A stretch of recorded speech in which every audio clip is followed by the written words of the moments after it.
Today we're going to talk about Lahiri's The Third and Final Continent. It tells the story of an unnamed protagonist who spends his life wandering in many ways and finally finds home on his third continent. We're told that in 1964, with a certificate in commerce and the equivalent of, in those days, $10 to my name, he left India for England. And in England, he worked at the university library to get by. He lived in a bachelor pad. In some ways, he paints a sort of idyllic existence of living overseas, right? He's working, he's going to cricket at Lord's, he's eating meals that he's cooking with the other guys he's living with. And then after that, we move on to the second stage. And it's in this stage that the story starts to really emerge. He moves to Boston to work at the Dewey Library at MIT, and he takes a room in Mrs. Croft's house. And in this part of the story, he's exposed to not just America, but to a sort of old and in some ways kind of creepy experience of America, because he's living with this very old woman who he thinks is about 80, but he discovers eventually that she's actually 103 in 1969. So she was born right at the, kind of year after the end of the Civil War. She is dressed as someone straight out of the 1880s would be dressed. She has this sort of liturgical conversation with him every day where he has to come in and comment on it being splendid that there's a man on the moon, and then he goes upstairs. And if this was any other sort of genre or any other sort of writer, one might expect her to turn into some sort of crazed killer, or there to be some strange person in the basement, or the dolls come to life, but none of that actually happens in this story, although there are moments where it feels kind of creepy. But then something else starts to break through that creepiness, that sense of not knowing what's going to happen and not being sure if one's in a good story or a bad story. Something changes, and what changes is love. Some sort of mercy or some sort of graciousness or goodness starts to break through. And there are two things that seem to do this. One is on page 189. Now that he knows that she had been born in 1866, he says that when he looked at her hands with their swollen knuckles folded together in her lap, I imagined them smooth and slim, striking the piano keys. At times I came downstairs before going to sleep to make sure she was sitting upright on the bench or was safe in her bedroom. On Fridays, I made sure to put the rent in her hands. There was nothing I could do for her beyond these simple gestures. I was not her son, and apart from those $8, I owed her nothing. In that moment, though, something has changed. He realizes her age and he feels a compassion toward her. So that's the first thing that starts to change it from this story of dislocation and potential creepiness and what's going on in this old Victorian house with this woman who seems to be both alive and dead to, oh, she's just incredibly old, and she is also somehow exiled or also somehow wandering because of her age. Her age has made her a foreigner in the modern world. And there's this beautiful moment of compassion. The next thing that starts to change this story from one of wandering into a story of building community is Mala's expected arrival. Now, our protagonist had married Mala very quickly between London and the United States. It was an arranged marriage. And then he headed off to America. And in some ways, it's interesting to compare this to Adichie's The Arrangers of Marriage. Unlike Dave, our protagonist here seems to be much more concerned with his wife's well-being. And it starts shortly before she arrives. He sees another Indian woman on the street, and her sari is dragging along the footpath, and a dog comes and tries to pull at it. And he realizes in that moment that he would have to buy Mala her first pair of snow boots, her first winter coat, that he would have to tell her which streets to avoid, which way the traffic came, and tell her to wear her sari so that the free end did not drag on the footpath.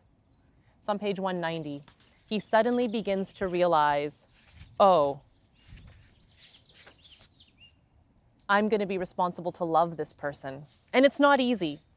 As we see, it's awkward at first. He doesn't know what to do coming in with the smells of steamed rice in his flat on page 192 and finding that the bathroom sink is always clean and that her toothbrush is lying next to his.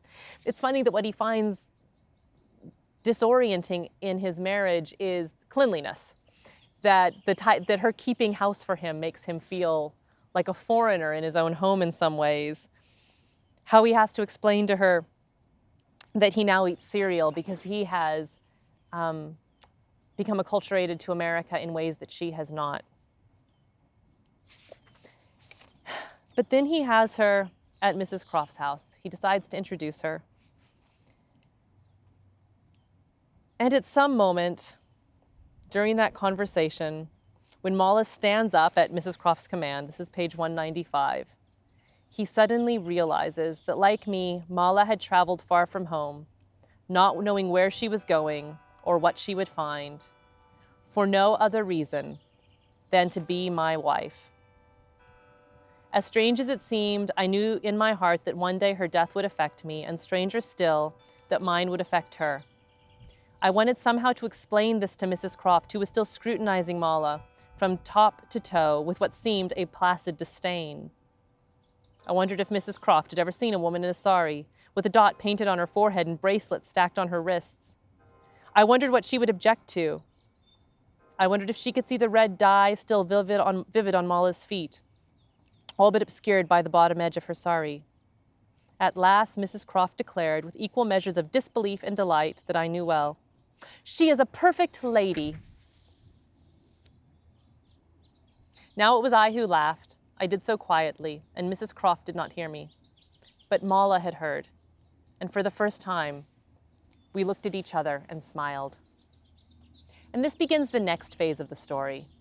And this is the phase of the story of building home. And I love what the narrator says at the top of the next paragraph on 196.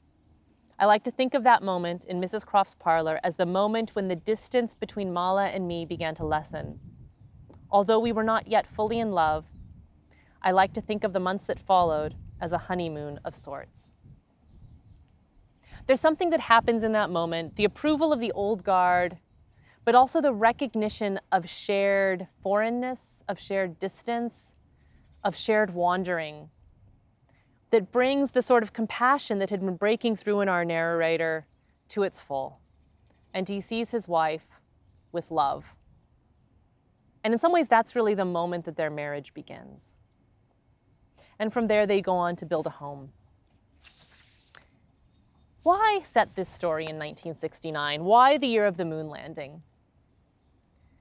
The moon landing for Americans, and for a lot of people, represented a sort of exploration and human achievement.